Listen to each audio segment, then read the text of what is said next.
Tatlo kami. Dalawa lang kayo. Pag may nagsindi na mitsa,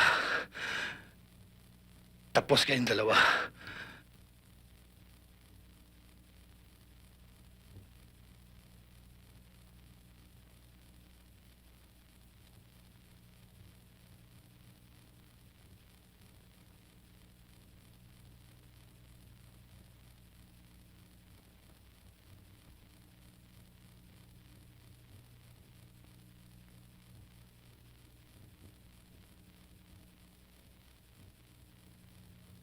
Meron pa kami kakampi.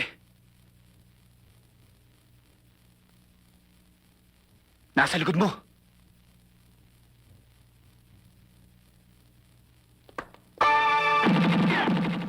Sandali. Ano ba ginagawa niyo dito? Ihanda mo yung gasa mo dahil pag hinugot mo yung bala dyan, bubulwak ang dugo dyan. Arriba! Bro! Oh, walang bala dito. Sa akin na to. Mamaya, ilabas niyo ang mga bosyo. May meeting, ha? Yes, sir. Dagdagan mo ng gasa para tumigil ang dugo, idiin mo. Anghel, sinabi ng alam ko yung ginagawa ko eh. Ko! Ano ba? Galaw ka kasi ng galaw. Idiin mo pero wag mo naman biglain. Dahan-dahan lang. Bakit? Dahan-dahan naman ah. Alam, hindi naman mangyayari to kung di ka biglang tumakbo eh. Hindi mangyayari to kung hindi mo ako tinakot. Anong tinakot? Ayan, sumisigaw ka. Ano ba talaga kailangan mo sa Hindi akin? ko alam. Hindi ko alam kung anong kailangan ko sa'yo. Ano? Ayan, tingnan mo, sumisigaw ka na naman. May ka na nga lang. Aray ko! Ha? Bakit ba? Tinan mo. Tinan mo! Yung daliri mo, nakapasok sa sugat ko!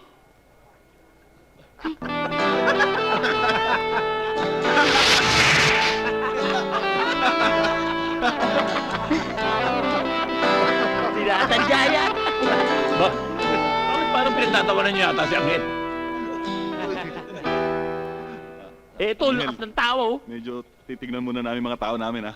Katuring. Sige. O, teka. Ayos yung ulit ang banig. Hindi naman kalabisan sa'yo, Iha. Pwede na ba ako mawalan ng malay? Sorry, ha. Sorry.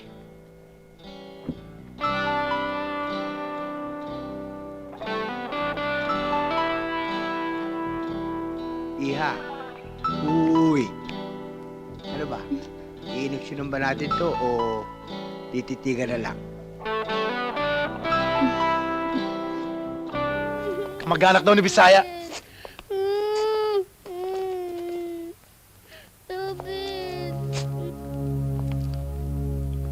Umandar na naman pagkapusong mamon mo.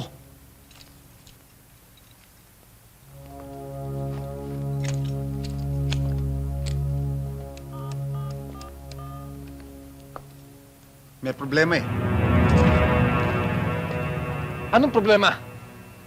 Kasama yung driver. Ba't hindi niyo binira? Kamag-anak daw ni Bisaya eh.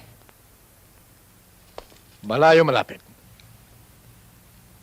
Malayo daw o malapit? Malapit, bay. Malapit daw. Aba, problema nga yan. O sige, pasakin niyo muna. Baka mapakinabangan natin. Pagkatapos, alam niyo na kung anong dapat niyong gawin.